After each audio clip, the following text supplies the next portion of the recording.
गुरुर्ब्रह्मा गुरुर्विष्णु गुरुर्देवो महेश्वरा गुरुर्साक्षात् परब्रह्म तस्मै श्री गुरुवे नमः।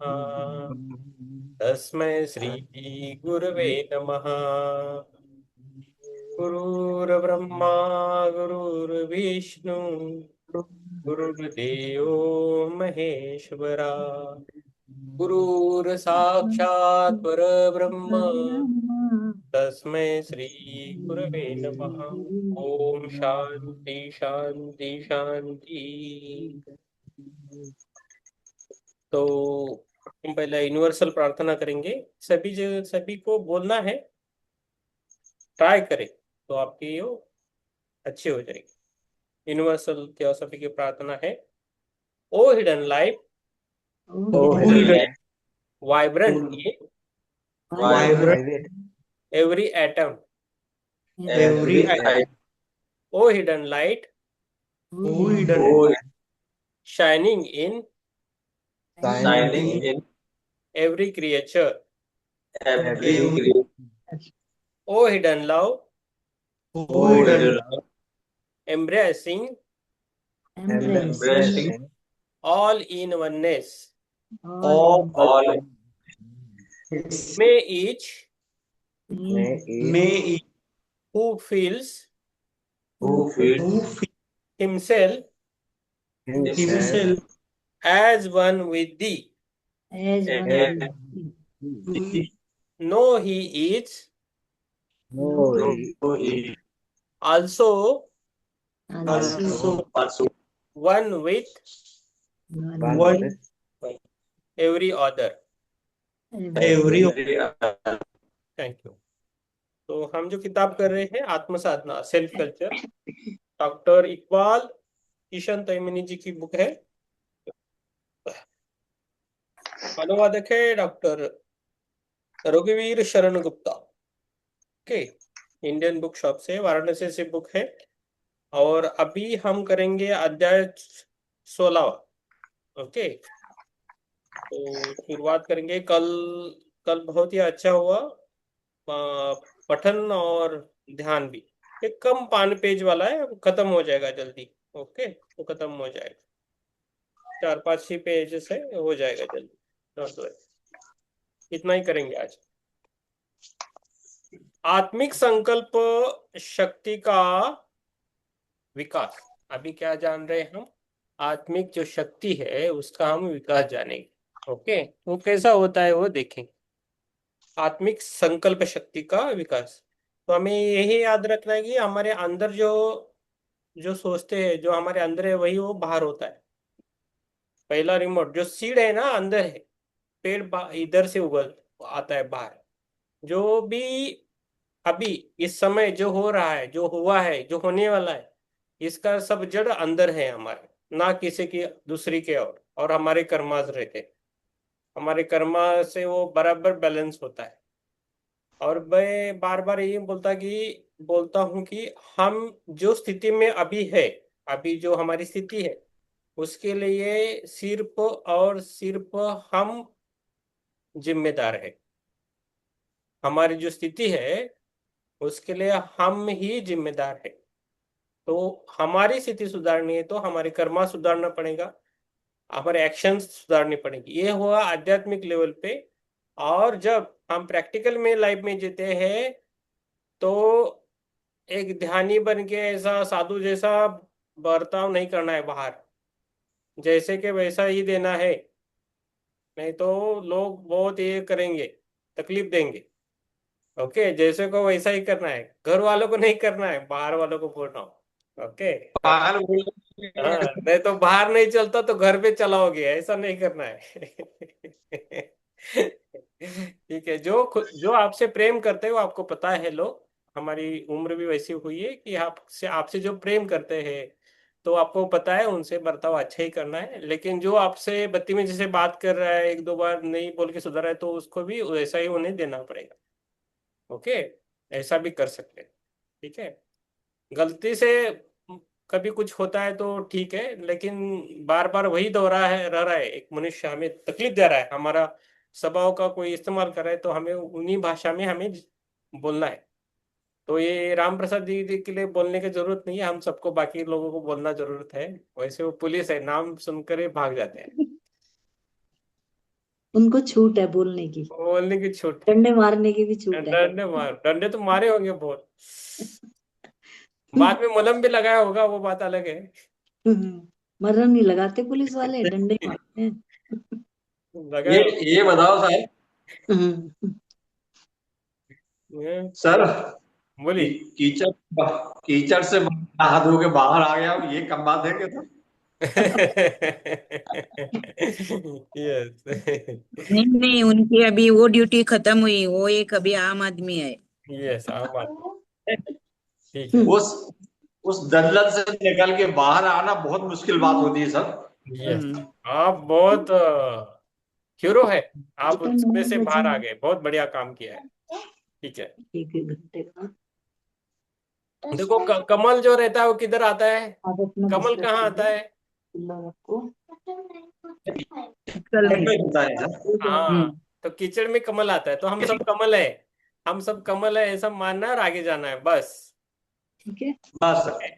हाँ, बाकी छोड़ दीजिए। क्योंकि आपको जल्दी उठना पड़ता है ना। कितना भी कीचड़ में हाथ निकाल डालोगे तो उतना हमारा ही हाथ गंदा हो जाएगा, तो हम सो जाओ। कीचड़ में हाथ नहीं डालना, ठीक है। यस, ठीक है। चलो, ठीक है। आत्मिक अध्याय 16वां, आत्मिक संकल्प शक्ति का विकास। इस विषय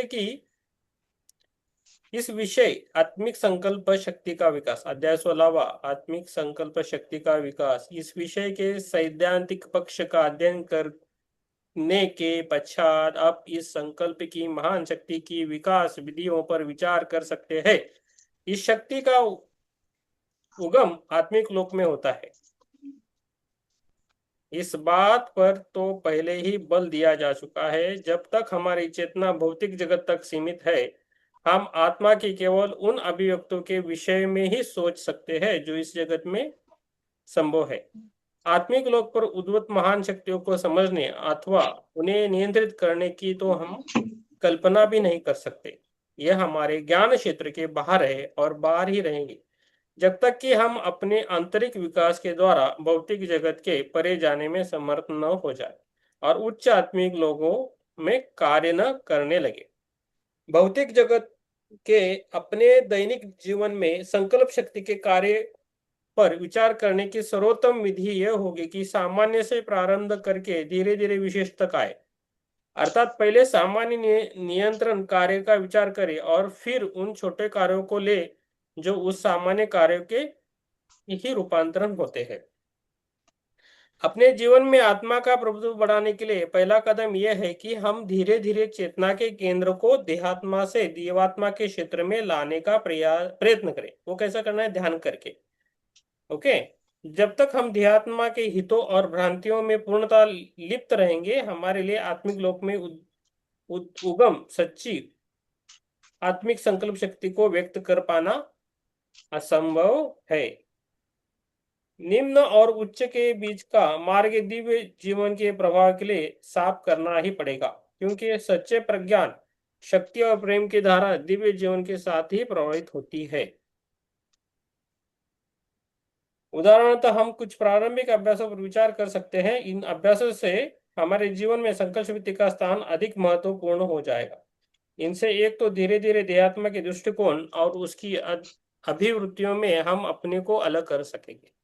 दूसरे, हमारे निम्न कोश जीवात्मा के नियंत्रण और निर्देशन से में कार्य करने के अभ्यस्त हो जाएंगे। आत्मा निम्न कोशों का पूरी तरह उपयोग और नियंत्रण तभी कर सकता है जब जीवात्मा योग मार्ग अपना ले और उसमें काफी प्रगति कर ले। वास्तव में राजयोग के अभ्यास के द्वारा योगी के जीवन में आत्मा को सर्वोच्च शासक बनाना ही योगाभ्यास का उद्देश्य माना जा सकता है। राजयोग के अभ्यास के द्वारा योगी के जीवन में आत्मा को सर्वोच्च शासक बनाना ही योगाभ्यास का उत्तम माना जा सकता है। यस, राम प्रसाद जी पहले आ गए या चित्रा मैम पहले आ गई थी? हमें पता नहीं। प्रभाकर जी कौन आया था पहले? हमें पता नहीं। राम प्रसाद जी आप आए थे या चित्रा मैम आई थी? मैं ये दोनों ही पहले आए थे। हाँ तो ठीक है, राम प्रसाद जी आप पढ़ना है, एक पैराग्राफ आपको ये पढ़ना है, एक एक ही पैराग्राफ पढ़ना है, बाद में चित्रा मैम और उसके बाद सुप्रिया मैम को देना है। ठीक है सर, आत्मबंधन सभी को। हाँ आत्मबंधन। पहला अभ्यास तो यह है कि अपने उच्च स्वरूप और जीवन के उद्देश्य का निरंतर स्मरण बनाए रखने की आदत डाली जाए। पहला अभ्यास तो यह है कि अपने उच्च स्वरूप और जीवन के उद्देश्य का निरंतर स्मरण बनाए रखने की आदत डाली जाए। नहीं आप इसके कहाँ लिए से यह आवश्यक। ओके सही है, सही है, ठीक है पढ़िए। पहला अभ्यास तो एक ये है कि अपने उच्च स्वरूप और जीवन के उद्देश्य को निरंतर स्मरण बनाए रखने की आदत डाली जाए। ओके ठीक है, हाँ बराबर है, सॉरी। इसके लिए यह आवश्यक है कि साधक जीवन की समस्याओं पर पहले ही गहराई से विचार कर चुका हो। देह आत्मा की कमजोरियों और भ्रांतियों से ऊपर उठने की महान आवश्यकता का यह अनुभव करता हो। उच्च चेतना की प्राप्ति के लिए जीवन की परिस्थितियों में जिस परिवर्तित दृष्टिकोण की आवश्यकता है उसका उसे थोड़ा ज्ञान हो। संकल्प कर लेने मात्र से स्मरण बनाए रखने की यह आदत नहीं पड़ जाएगी। इसके लिए वर्षों तक उस दिशा में अनवरत और तीव्र प्रयत्नों की आवश्यकता होगी। प्रत्येक जीवन में हमने अपने निम्न कोशों को नियंत्रित और अवस्थित ढंग से कार्य करने दिया है। अपने पूर्व संस्कार के अनुरूप प्रत्येक कोष में क्रिया प्रतिक्रिया होती रहती है। इस कोष को जब अपने जीवन के उद्देश्यों के अनुरूप बनाना सरल काम नहीं है। उसके लिए अत्यधिक नियंत्रण की ही नहीं, प्रारंभिक अवस्थाओं में तो निरंतर जागरूकता की और भी आवश्यकता होगी। अपने निम्न कोषों को नियंत्रण में रखने की और अपनी चेतना को अपने उच्च स्वरूप में केंद्रित रखने की हमें आदत ही नहीं है। काफी समय तक बार बार हम असावधानी के शिकार होंगे। तब हमें यह जानकर धक्का सा लगेगा कि हम तो अपने कोषों को पूर्ववत ही अवस्थित ढंग से काम करने दे रहे हैं।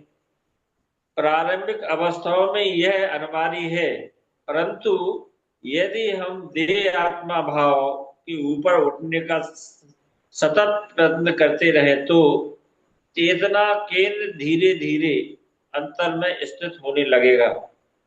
साथ ही जीवन की समस्याओं को सफलतापूर्वक सुलझाने की और उन्हें उनके सही परिप्रेक्ष्य में देखने की अधिकाधिक शक्ति हमें प्राप्त होगी। इससे व्यक्ति को जीवात्मा के केंद्र आत्मा के वास स्थान से अधिकाधिक मात्रा में कार्य करने की सामर्थ्य प्राप्त होती है। यस हो गया सर, थैंक यू यस। अभी चित्रा मैम आप पढ़िए, थैंक यू। आत्मबंधन। आत्मबंधन। अतः देह आत्मा के क्षेत्र में आत्मा की शक्ति को लाने के हम सभी प्रयत्नशील व्यक्तियों को पहले अपने समस्त निम्न उद्देश्यों और क्रियाओं को अपनी उच्चतम नियति के गतिशील उद्देश्यों के चुंबकीय प्रभाव क्षेत्र में लाने का प्रयत्न करना चाहिए। हमें चाहिए कि अपनी समस्त शक्ति का क्षमता इस महान उद्देश्य की पूर्ति में लगा दें। पहले हम अपने कोशों को पूर्णतः नियंत्रित कर लें और एक कुशल चालक की भांति अपने जीवन रथ को आत्मज्ञान के लक्ष्य की ओर ले जाएं। जीवात्मा का यह प्रतीकात्मक चित्र हमारे अंदर स्थित आत्मा के सच्चे उद्देश्य का सही निरूपण करता है। हम इसे सदैव अपने मन में रखें और धीरे धीरे अपना जीवन इसके अनुरूप बनाने का प्रयत्न करें। इस सामान्य दृष्टिकोण की रूपरेखा के पश्चात अब हम कोषों को नियंत्रण में लाने की प्रमुख समस्या पर विचार करें। संकल्प शक्ति का निम्न लोकों में यही मुख्य और आवश्यक कार्य है। इस नियंत्रण का क्या अर्थ है? मोटे तौर पर इसका अर्थ है प्रमुखतः दो बातें। एक तो यह कि प्रत्येक कोष जीवात्मा का एक तत्पर और कुशल यंत्र बन जाए। दूसरे, प्रत्येक कोष अंतर में प्राप्त प्रेरणा से प्रेरित होकर कार्य करे। बाह्य अथवा स्वयं कोष की अपनी क्रिया से उत्पन्न प्रेरणाओं के प्रति उसका दृष्टिकोण दृढ़ होना चाहिए। अब हम देखें कि इन दो सामान्य कथनों का क्या अर्थ होता है। पहले कथन के संबंध में हमें यह स्मरण रखना चाहिए कि विकास के लिए प्रेरक वातावरण तथा पूर्व जन्मों के संस्कारों के कारण हमारे स्थूल वासनामय और मनोमय कोष अपना एक स्वतंत्र व्यक्तित्व बना देते हैं। उनकी सामान्य कार्यविधि के विपरीत यदि कोई निर्देश अंतर से प्राप्त होता है तो उसका वे विरोध करते हैं। यदि स्थूल शरीर एक विशेष प्रकार के खाने का आदी हो जाता है तो भौतिक जीवन को उन्नत बनाने की दृष्टि से आहार में परिवर्तन लाने के सभी प्रयत्नों का वह विरोध करेगा। शराब से उत्तेजना प्राप्त करने वाला वासना शरीर निश्चित समय पर उसकी जोर से मांग करेगा और जब तक उसकी मांग पूरी न हो जाए किसी भी काम का करना वह असंभव कर देगा। मनमाने ढंग से निरुद्देश्य भटकने का अभ्यस्त मन किसी भी निश्चित कार्य पर अपनी समस्त शक्ति केंद्रित करने को तैयार ही नहीं होगा। हमारे सभी के इन शरीरों की सुनिश्चित प्रवृत्तियां और आदतें होती हैं। यदि हम इन शरीरों का अपने इच्छानुसार उपयोग करना चाहें तो ये आदतें ही बाधक बन जाती हैं। साधक का एक महत्वपूर्ण कार्य इन शरीरों को ऐसा सधा लेता है कि अंतर से प्राप्त निर्देशों को वो अविलंब और पूर्णतः मान ले। इसके लिए अपने कार्य से संबंधित कुछ प्रवृत्तियों और आदतों को तो पूर्णतः त्यागना पड़ेगा तथा कुछ अन्य को निष्क्रिय सा बना देना पड़ेगा। इन प्रवृत्तियों से पूरी तरह छुटकारा पाना तो विकास की अति उन्नत अथवा प्राप्त कर लेने पर ही संभव है, परंतु यदि हमारे काम और प्रगति में विशेष बाधक न हो तो बहुत अंशों में हमारे उद्देश्य की पूर्ति हो जाती है। यह कार्य कठिन तो अवश्य है, परंतु यदि हम लगन और तत्परता से इसमें लगे रहें तो सफलता मिल सकती है। नियंत्रण के दूसरे पक्ष को प्रतिक्रिया रहितता कहा जा सकता है। कोषों को अपनी प्रवृत्तियों के कारण, जिसका उल्लेख पहले किया जा चुका है, कुछ बाह्य प्रेरकों के फलस्वरूप प्रत्येक कोष में स्वतः ही पूर्वानुसार एक विशिष्ट प्रतिक्रिया यंत्रवत होती है। एक बात को स्पष्ट करने के लिए हम एक उदाहरण ले लें। कोई व्यक्ति आपको मारने के लिए डंडा दिखाता है, तत्क्षण स्थूल शरीर में बचाव करने की प्रतिक्रिया होगी। यदि कोई व्यक्ति आपसे आकर कुछ कहता है जिसे आप अपमानजनक समझते हैं तो आपके वासना शरीर में तुरंत एक प्रतिक्रिया होगी और आप क्रोधावेश में होंगे। यदि कोई पुस्तक पढ़ते समय पुस्तक में प्रतिपादित दृष्टिकोण आपसे भिन्न होता है तो आपके मन में स्वतः एक प्रतिक्रिया होगी। आप उस दृष्टिकोण पर निष्पक्ष होकर विचार किए बिना ही उसे अस्वीकार कर देंगे। बाह्य प्रेरकों से हमारे कोषों में अनेक प्रकार की यंत्रवत प्रतिक्रियाओं के ये सब उदाहरण हैं। ये प्रवृत्तियां हमारे स्वभाव का ऐसा अभिन्न अंग बन जाती हैं कि हम उन्हें अनुचित नहीं समझते, हमें उनका भान तक नहीं होता। जब हम आध्यात्मिक विकास के पथ पर चलना आरंभ करते हैं और हमारी बुद्धि कार्य करने लगती है, तो धीरे धीरे इन प्रवृत्तियों की ओर हमारा ध्यान जाने लगता है। एक एक करके हमें उनका भान होता है। ज्यों ज्यों हम इन बुरी प्रवृत्तियों को त्यागते हैं, उन प्रवृत्तियों के सूक्ष्म स्वरूप हमारी चेतना में प्रकट होने लगते हैं। इन प्रवृत्तियों या प्रतिक्रियाओं को समाप्त करने की समस्या अत्यंत ही रोचक है। इस समस्या का निराकरण दो प्रकार से हो सकता है। मनोविश्लेषण के क्षेत्र में किए गए हाल के अनुसंधानों से परिचित व्यक्ति जानते हैं कि यदि मानसिक ग्रंथियों का केवल उस व्यक्ति के ध्यान में, पेज नंबर 182, ला दिया जाए, अर्थात उसे उनका बोध हो जाए, तो वे सहज ही सुलझ जाती हैं। हमारी बहुत सी प्रवृत्तियां इन मनो विश्लेषण की ग्रंथियों से मिलती जुलती होती हैं और इसीलिए उन्हें समाप्त करने के लिए उनका बोध होना आवश्यक है। परंतु कुछ अन्य प्रवृत्तियां इस प्रकार समाप्त नहीं हो सकती। उनको समाप्त करने के लिए मनोवैज्ञानिक नियमों के साथ साथ संकल्प शक्ति के हल्के से परंतु निरंतर दबाव का सावधानी से प्रयोग करना पड़ेगा।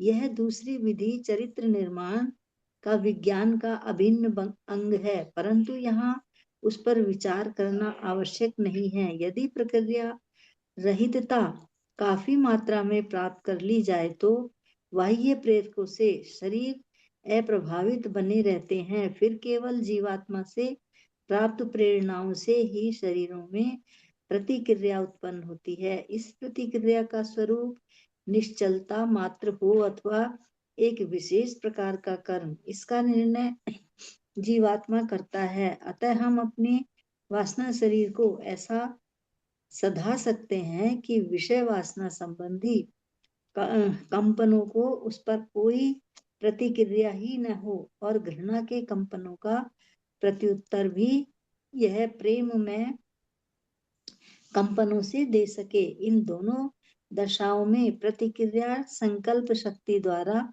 निश्चित होती है और वह यंत्रवत नहीं होती। प्रतिक्रिया रहितता अपने से धीरे धीरे आत्म निर्णय की शक्ति विकसित होती है, जिसका आंतरिक नियंत्रण आत्मा द्वारा होने लगता है। यह शक्ति उनकी विशिष्टता होती है जो यह चाहते हैं कि उनके जीवन का संचालन उनकी आत्मिक संकल्प शक्ति के द्वारा हो। उन्हें इस शक्ति को विकसित करना ही चाहिए। हम जितने अधिक प्रतिक्रिया रहित और अहम रहित होंगे, हमारे कार्य उतने ही अधिक हमारे अंतर में विराजित दिव्य जीवन की अभिव्यक्ति होंगे। वे फिर निम्न कोशों के संस्कारों के परिणामों की अभिव्यक्ति मात्र नहीं होंगे।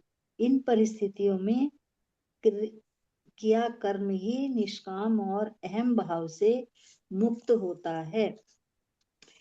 आत्मिक संकल्प शक्ति को विकसित करने के लिए इन दो महत्वपूर्ण बातों पर विचार करने के पश्चात अब हम इस कार्य के लिए अपनाई जाने वाली विशिष्ट विधियों का विचार कर सकते हैं। यहाँ केवल सामान्य सिद्धांत ही दिए जा सकते हैं। इन सिद्धांतों को व्यक्ति के स्वभाव और परिस्थितियों के अनुसार जीवन में अपनाने की असंख्य तरीके हो सकते हैं। हम देख चुके हैं कि संकल्प शक्ति के दो कार्य हैं: निम्न कोशों की क्रियाओं को नियंत्रित करना और उनकी क्रियाओं के लिए संभावी शक्ति उपलब्ध कराना। इन नियंत्रणों के दो पक्ष हैं और दोनों ही महत्वपूर्ण हैं। पहले को कार्य का निरोध और दूसरे को नियमन कहा जा सकता है। यदि कोशों के कार्यान्वयन में पूर्ण सामंजस्य और समस्वरता लानी है तो नीचे के तीनों ही लोकों में नियंत्रण के इन पक्षों पर ध्यान देना आवश्यक है। मैम हो गया, थैंक यू। यस, ये सुप्रिया मैम, ये पेज पहले से पढ़ना है, हम देख चुके हैं कि उधर से पढ़ी। Page number 183। हम्म। हम देख चुके हैं कि व्यक्ति के दो कार्य करना और उनकी क्रियाओं के लिए संभावित शक्ति उपलब्ध कराना। इन नियंत्रणों के दो पक्ष है और महत्वपूर्ण है। पहले को कार्य का निरोध और दूसरे को नियमन कहा जा सकता है। यदि कोशों के कार्यान्वयन में पूर्ण सामंजस्य और समस्वरता लानी है तो नीचे के तीनों लोकों में नियंत्रण के सोपान देना आवश्यक है। निरोध के संबंध में हमें याद रखना चाहिए कि शारीरिक क्रियाओं का निरोध कर पाने की शक्ति लंबे समय तक विभिन्न प्रकार के अभ्यासों द्वारा विकसित हो सकती है। इस अभ्यास को निश्चित रूप के हानिकारक क्रियाओं के निरोध से प्रारंभ करना उचित होगा। उदाहरणार्थ, मन के क्षेत्र में हम समस्त बुरे विचारों को रोकने का प्रयत्न करें। भावनाओं के क्षेत्र में हम घृणा के विभिन्न रूपों को त्यागने का प्रयत्न करें। भौतिक क्षेत्र में हम शारीरिक स्वास्थ्य बिगाड़ने वाली आदतों से मुक्त होने का प्रयास करें। निश्चित रूप से हानिकारक क्रियाओं से मुक्त पाने के लिए पश्चात हम उन सभी व्यर्थ की क्रियाओं को धीरे धीरे त्यागने का प्रयत्न करें, जो देखने में तो हानिकारक नहीं है, परंतु जिनसे हमारी शक्ति का विभिन्न प्रकार से अपव्यय होता है और हमारा बहुत सा समय नष्ट होता है। यदि हम अपने जीवन को ध्यान पूर्वक देखें तो हमें ज्ञात होगा कि हमारे समय और शक्ति का अधिकांश भाग व्यर्थ के कार्यों में बीतता है। हम विभिन्न प्रकार की उत्तेजनाओं की खोज करते रहते हैं। हम इतना धन कमाने में लगे रहते हैं जिसकी हमें कभी आवश्यकता ही नहीं होगी। केवल फालतू समय काटने के उद्देश्य से सामाजिक कार्यों और संयोजनों में व्यस्त रहते हैं। यदि हमने सचमुच यह निश्चय कर लिया है कि हम संकल्प शक्ति का प्रभुत्व स्थापित करने के लिए कार्य में अपने आप को पूर्णता लगा देंगे, तो ऐसे सभी प्रयत्न और कार्य धीरे धीरे परंतु दृढ़ता के साथ हमारे जीवन में से निकल जाने चाहिए। हमें अपने कार्य के लिए शक्ति के प्रत्येक कण की आवश्यकता होगी। हमें सावधानी से और विधिवत अपनी शक्ति संचित करनी चाहिए।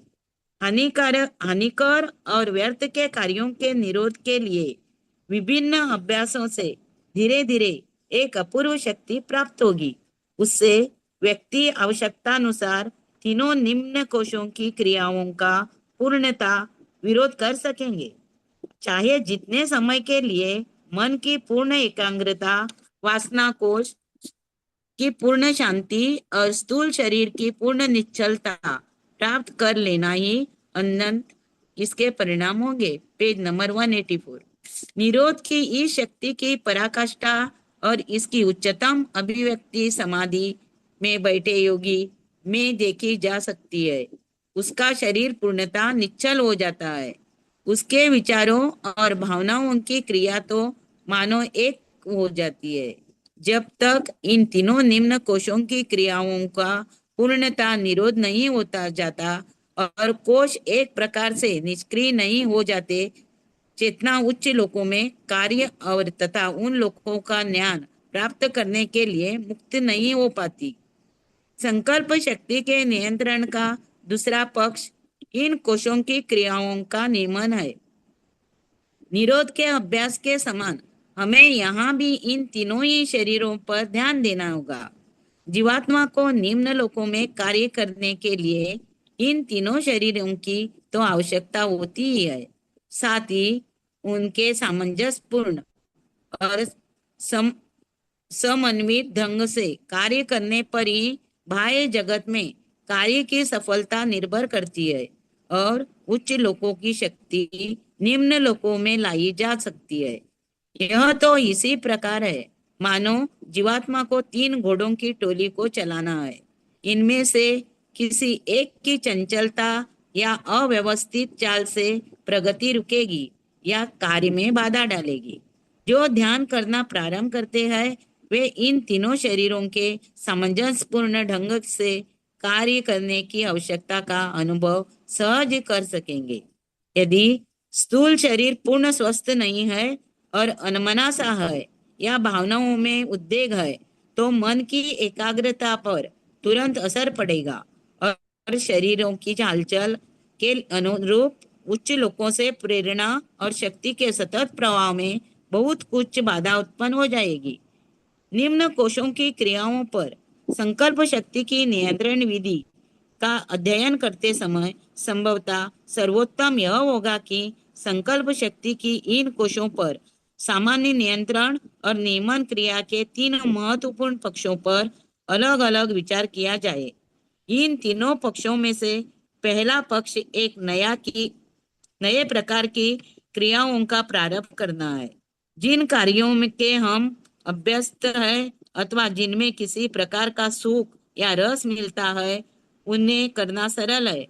आदत या वासना की शक्ति के प्रभाव से हम अपने कोशों के स्वाभाविक आलस्य या तामस पर काबू पा लेते हैं, परंतु पेज नंबर 185 हमें कोई ऐसी नई क्रिया प्रारंभ करनी हो जिसमें किसी प्रकार का सुख या रस न हो तो हमें संकल्प शक्ति का सहारा लेना पड़ता है। उदाहरण के लिए टेनिस खेलने में या अपने प्रियजनों को स्नेहपूर्ण विचार भेजने में या रोचक उपन्यास पढ़ने में संकल्प शक्ति के उपयोग की कोई आवश्यकता ही नहीं पड़ती, परंतु टाइप सीखने के लिए या जिस व्यक्ति से हम घृणा करते हैं उसे प्रेम पूर्ण विचार भेजने में अथवा एक नई भाषा सीखने में हमें ज्ञात होगा कि हमारे कोश काफी विरोध करते हैं। ऐसी परिस्थितियों में अपने निर्णय को कार्यान्वित करने में के लिए हमें संकल्प शक्ति का उपयोग करना ही पड़ेगा। जिस व्यक्ति ने पुण्यत्व का आदर्श अपने सामने रखा है उसे तो नए कार्य सीखने ही होंगे, उसे तो बार बार नई क्रियाएं प्रारंभ करनी होगी, उसे धीरे धीरे निम्न कोशों के इस स्वाभाविक विरोध को समाप्त करना पड़ेगा, उसे तो बिना अवरोध के नई क्रियाओं को करने का अभ्यास चाहिए। वे क्रियाएं रुचिकर हो अथवा अरुचिकर इन कोशों को बहुत कुछ इसी प्रकार करना होगा जैसे सदाया हुआ घोड़ा स्वस्थ ही और तुरंत अपने स्वामी के जरा से संकेत का पालन करता है। जब नई क्रियाओं को प्रारंभ करने की काफी क्षमता प्राप्त हो जाए तो प्रत्येक कोश से संबंधित क्षमताओं के क्षेत्र को धीरे धीरे बढ़ाने का मार्ग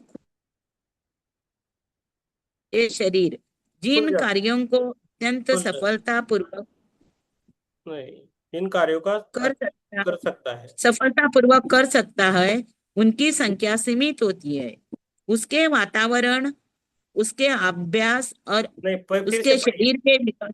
फिर से पढ़िए हाँ? वो पैराग्राफ फिर से पढ़ो। हाँ, जब नई क्रियाओं को प्रारंभ करने की काफी क्षमता प्राप्त हो जाए तो प्रत्येक कोश से संबंधित क्षमताओं के क्षेत्र को धीरे धीरे बढ़ाने का मार्ग खुल जाता है। किसी व्यक्ति का कोई विशेष शरीर जिन कार्यों को अत्यंत सफलतापूर्वक कर सकता है उनकी संख्या सीमित होती है। उसके वातावरण, उसके अभ्यास, उसके शरीर के विकास पर यह संख्या निर्भर करेगी। इस क्षेत्र को धीरे धीरे और विधिवत बढ़ाना आवश्यक है, तभी उच्च शक्तियां विभिन्न प्रकार से और अधिक पूर्णता से साथ मनुष्य के निम्न जीवन में व्यक्त हो सकेगी। इसमें संदेह नहीं कि विभिन्न शरीरों की एक क्षमताएं किन दशाओं में विकसित की जाए यह उस व्यक्ति की आवश्यकता और स्वभाव पर, जिसे हम उसकी व्यक्तिगत विशिष्टता कह सकते हैं, निर्भर करेंगे। पर कोशों पर हम समय दृढ़ता से दबाव डालते रहना आवश्यक है जिससे उनकी कंपन क्षमता और उपयोगिता निरंतर बढ़ती रहे। परिपूर्णता प्राप्ति के लिए गंभीरता से प्रयत्न करने पर ही व्यक्ति को यह भान होता है कि उसका जीवन कितना आबद्ध, संकुचित और सीमित है, तथा उसकी चेतना के विस्तार में तथा उसके अंदर दिव्य जीवन के प्रवाह में उसके कोशों में ग्रहणशीलता का अभाव कितना बाधक है। वह चाहता है कि आंतरिक लोकों के कंपन उसकी स्थूल चेतना में आए, परंतु उसके मस्तिष्क की जड़ता महान कठिनाइयां खड़ी कर देती है। Page number 186। उसको इच्छा होती है कि भक्ति भाव में वह इतना तल्लीन हो जाए कि अपने प्रियतम के चरणों में पहुंच जाए, परंतु उसका वासना शरीर स्फूर्ति विहीन सिद्ध होता है और श्री कृष्ण के दिव्य संगीत के से झंकृत ही नहीं होता। वह एक विशिष्ट अध्ययन करना चाहता है, परंतु उसके मन ने अभी तक उस प्रकार के विचारों को समझने की क्षमता ही विकसित नहीं की है। इन अयोग्यताओं के कारण शुद्ध होने से कोई लाभ नहीं है। जिन क्षमताओं को हमने विकसित नहीं किया है वे हमें प्राप्त भी नहीं हो सकती। बुद्धिमान मनुष्य प्राप्त परिस्थितियों को स्वीकार कर लेता है, फिर संकल्प शक्ति का सतत प्रयोग करके और लक्ष्य के अनुरूप साधन अपनाकर वांछित दिशा में वह अपने शरीर की क्षमताओं को विकसित करना प्रारंभ कर देता है। यदि हम यह स्मरण रखें कि ये सभी क्षमताएं हमारे अंदर बीज रूप में पहले से ही विद्यमान है और असीम दिव्य संकल्प शक्ति भी हमें उपलब्ध है, तो अपनी छिपी संभावनाओं को विकसित करने का कार्य हम संभवतः अधिक विश्वास के साथ कर सकेंगे। हमारी क्षमताएं जितनी विविध होगी, हमारे अंतर में बैठा दिव्य कलाकार अपने प्रयोग के लिए निर्मित यंत्रों से उतना ही अधिक मधुर संगीत उत्पन्न कर सकेगा। क्षमताओं में वृद्धि के साथ साथ तीव्र अभ्यास द्वारा उनमें गुणात्मक वृद्धि करनी भी आवश्यक है। बहुत सी क्षमताओं का आंशिक विकास बहुत ही सामान्य सा हो सकता है और निसारताओं से भरे जीवन की ओर ले जा सकता है। अपने आंतरिक साधनों का उपयोग तथा जीवात्मा के उच्च उद्देश्यों की पूर्ति तभी संभव होती है जब कोई क्षमता पर्याप्त विकसित हो जाती है। आध्यात्मिक जीवन में गंभीरता या तीव्रता सबसे महत्वपूर्ण तत्व है। आध्यात्मिक क्षेत्र में सभी सफलताएं सामान्यतः किसी विशेष दिशा में प्रयत्नों के लिए निरंतर तीव्रतर होने के कारण ही संभव हो पाती है। यह तीव्रीकरण संकल्प शक्ति के निरंतर बढ़ते हुए दबाव के कारण ही होता है। इस प्रकार जो संकल्प शक्ति प्राप्त होती है वह कदाचित ही किसी अन्य प्रकार से प्राप्त हो सके। तीव्र प्रयत्न और संकल्प शक्ति के बीच इस क्रिया प्रतिक्रिया से धीरे धीरे हमारे चरित्र में सहन शक्ति, अनवरत प्रयत्नशीलता और एकनिष्ठता से जैसे गुण विकसित होते हैं। ये ही निम्न लोकों में आत्मिक चेतना की महान शक्ति के धुंधले से प्रतिबिंब है। Page number 187। किसी भी प्रकार की क्रिया प्रारंभ करने तथा उसे चाहे जितने समय तक कठिनाई होते हुए भी जारी रखने की क्षमता के साथ साथ उस क्रिया को चाहे जब अविलंब पूर्णता छोड़ देने की क्षमता भी विकसित कर लेनी चाहिए। यह किसी भी कोश के नियंत्रण की परिकाष्ठा है। यह भी एक प्रकार का निरोधी है। फिर भी नियंत्रण क्षमता की पूर्णावस्था प्राप्त करने के लिए स्थूल, वासनामय और मनोमय कोश की क्रियाओं को इस प्रकार अविलंब और पूर्णता छोड़ देने का अभ्यास इन कोशों की क्रियाओं के साथ साथ ही किया जाना चाहिए। अंत उदाहरणार्थ, हम कोई भी भौतिक क्रिया लगातार करते रहे और जब उसकी आदत पड़ जाए तो उस क्रिया को छोड़ सके। हम उत्साह जैसी भावना को अत्यंत विकसित कर ले और एक क्षण में वासना शरीर को शांत भी बना सके। हम मन को किसी भी काम में या विषय के अध्ययन में लगा दे और जब मन उसमें पूरी तरह अनुरक्त और तन्मय हो जाए तो उस कार्य या अध्ययन से उसे पूर्णता हटा सके और उस ओर जाने ही न दे या मनोमाने ढंग से उसे उस कार्य या विषय का रस ही न लेने दे। जब कोई व्यक्ति स्थूल वासनामय और मनोमय शरीरों की किसी भी क्रिया को स्वेच्छा से प्रारंभ कर सकता है, चालू रख सकता है और छोड़ भी सकता है। तभी यह कहा जा सकता है कि आत्मा ने इन शरीरों पर नियंत्रण प्राप्त कर लिया है और वह निम्न लोकों में इनसे केवल यंत्र की तरह काम ले सकता है।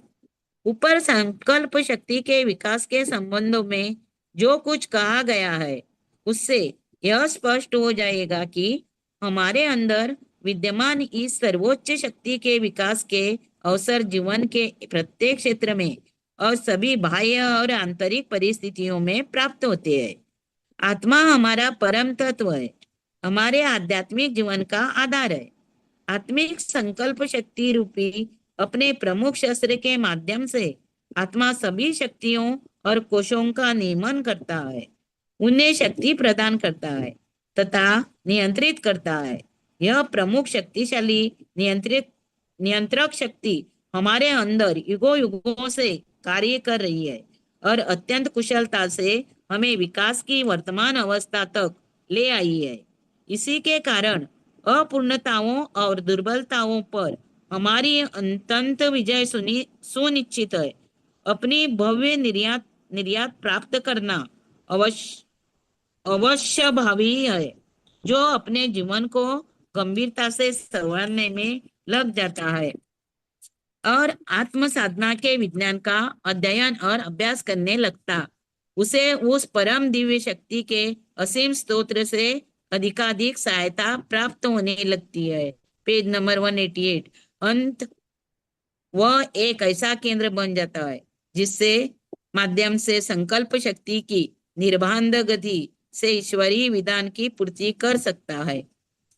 ये समाप्त हो गया। Thank you. 2 खंड समाप्त हो। Thank you sir. Yes, Chitra ma'am आप थोड़ा बोल दीजिए इसके बारे में, आज के पाठ के बारे में बोल दीजिए।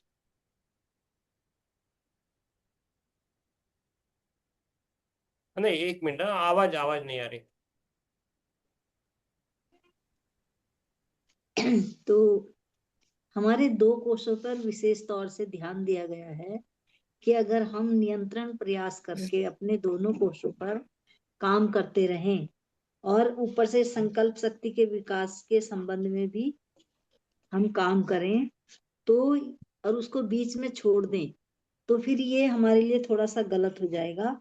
जबकि हमें इस पर काम अगर हमने किया है तो निरंतर करना पड़ेगा, और ये हमारी जो संकल्प शक्ति है उसी के सहारे हम आज तक इतने ऊंचाई पर पहुंचे हैं, या कह लीजिए कि इस अवस्था तक पहुंचे हैं जो यूनिवर्स ने धीरे धीरे प्रयास करते हुए हमें इस लायक बनाया है, और हमारी दुर्बलताओं को, हमारी कमजोरियों को निकालकर एक अच्छी राह पर लाए हैं।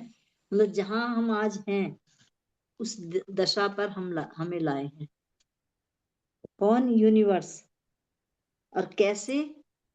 हमारे ये दोनों जो चक्र हैं, इनको, इन पर काम करते हुए, वासना में और मनो में,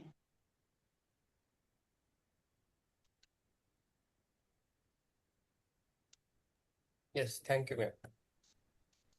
उन कोशों पे काम करना है। आज थोड़ा हम निद्रा ध्यान करेंगे। सोने सोने का नहीं है, बैठ के ही करना है। Okay?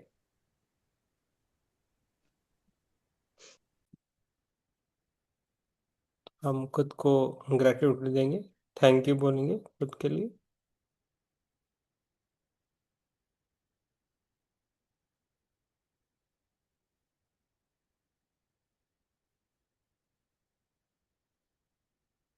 पंच महाभूतों को धन्यवाद बोलेंगे।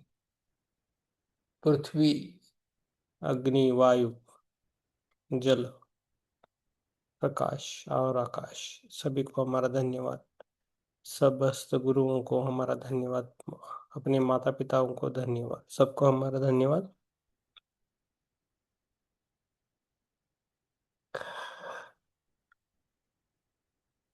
पूरे यूनिवर्स को धन्यवाद। धीरे धीरे हमें बाहर आना है, अपनी पैर को, उंगलियों को हिलाना है। अपने हाथों को उंगलियों को हिलाना है हल्के से और धीरे धीरे बाहर आना है। अपने दोनों हाथ अपनी आंखों पे रखना है, आराम से रखना है। आज का ध्यान श्रेयन जी को देने के लिए धन्यवाद। थैंक यू सभी को। Thank you. धीरे धीरे बाहर आना है। 5 4 3 2 1 0। मुस्कुराते हुए अपनी आंखों को खोलना है। आप सभी को मेरा धन्यवाद। Thank you. यस, आपको कुछ बोलना है तो बोल सकते हैं, नहीं तो सोने के लिए जा सकते हैं। आज का निद्रा ध्यान है, ऐसा कुछ कुछ बोलना है तो बोल सकते हैं, नहीं तो आप आराम से सोने के लिए जा सकते हैं। इसको निद्रा ध्यान बोला जाता है। यस यस, इसको बोलना है बोलिए, करना है बोल सकते हैं। सुप्रिया जी अनम्यूट करके बोलना है। यस, स्टेशन के हाथ बंद। सर प्रणाम। आत्मवंदन। आज के धन के लिए बहुत बहुत धन्यवाद। यस, थैंक यू सुप्रिया जी। आप सोने के लिए जा सकते हैं आत्मवंदन। आत्मवंदन में। हाथ बंधन मत। ठीक है। ध्यान बहुत अच्छा हुआ, हाँ, ध्यान अच्छा लगा। Thank you. Okay, thank you. Yes, Ram Prasad ji आत्मवंदन। आपका ध्यान अच्छा हुआ ऐसा लगता है, बोलिए। अच्छा, ध्यान अच्छा रहा सर। हम्म, ऊर्जा का प्रवाह रहा, ध्यान भी ठीक रहा। ओके, ठीक आपको धन्यवाद। है। यस, योगिता जी को बोलना है या बंद करना है, पता नहीं। हाँ, बोलिए।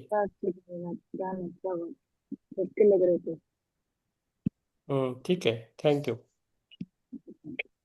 यस, प्रभाकर जी। अभिनंदन सर जी। यस, पूरे शरीर में गुदगुदी सी और हल्कापन रहा। हाँ, आपका बहुत गहरा हो रहा है ध्यान। आप राम प्रसाद जी के पीछे पीछे चल रहे हो, अच्छी बात है। हमें ये सब अनुभव होके गए हैं। यस, बहुत बढ़िया। यस, बहुत बढ़िया है प्रभाकर जी, लगे रहिए आप। और लगे हैं सर आपकी कृपा से। हम, यस, ठीक है। यस, और कोई बोलना चाहता है? ललिता जी कुछ बोलना चाहती है? ललिता जी।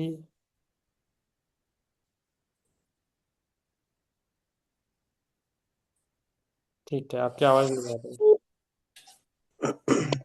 यस, नहीं, आपकी आवाज नहीं आ रही ललिता जी। माइक तो ऑन है लेकिन आवाज नहीं आ रही। ठीक है, नो प्रॉब्लम। आप मैसेज डालिए, किसको मैसेज डालना है डाल दीजिए। कल मिलेंगे फिर। माधुरी जी आप मैसेज डालिए। संदीप जी अभी भी ध्यान में। संदीप जी, संदीप जी को ऐसे ही नींद आ गई है। ठीक है, संदीप जी, संदीप जी, संदीप माने जी, ध्यान से बाहर आना है, आंखों को खोलना है, बाहर आना है, आंखों पर, हाँ यस, बाहर आना है, धीरे धीरे बाहर आना है। यस, वैसे ही नहीं बैठना है। 5 सेकंड में बाहर आना है। Yes, thank you universe, thank you Sandeep ji. Yes, yes, बोलिए संदीप जी। ठीक है सब।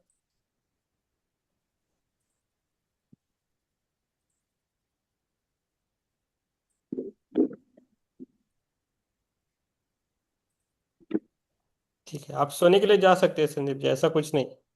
नो प्रॉब्लम, बोलना ही है ऐसा कुछ नहीं है। आप मैसेज डाल सकते हो, नहीं तो सोने के लिए जा सकते आत्मवंदन सभी को। हैं। आत्मवंदन। सर जैसे ही आपने किताब पढ़ना चालू किया, हम्म तभी मैंने इधर आज्ञा आज्ञा चक्र पे खिंचाव महसूस होने लगा। हम्म और जैसे ही आगे किताब पढ़ते गए, तब से मेरा ध्यान किताब के ऊपर नहीं था, मेरा ध्यान इधर ही आज्ञा आज्ञा चक्र के ऊपर या तो विचारों पे ऊपर ही बैठा था। हम्म और उसी में ही मैं ध्यान दे के बैठ चुका था। ज्यादा मत फोकस कीजिए, ऐसा ज्यादा फोकस करके नहीं बैठना है। आराम से बैठिए, आराम से कीजिए सबके साथ। ओके, काले आज्ञा चक्र पर मत कीजिए। ठीक है, पूरा जो जैसा फ्लो चल रहा है उसके साथ चलना है। नदी बहती है, नदी के साथ जाना है। नदी के इधर आगे पीछे ऐसा उल्टा पिल्टा करोगे तो एनर्जी बहुत खर्ची होती है और तकलीफ भी होती है।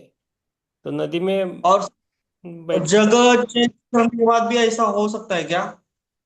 क्योंकि मैं 2 3 दिन से मैं गाँव आ गया हूँ मेरे।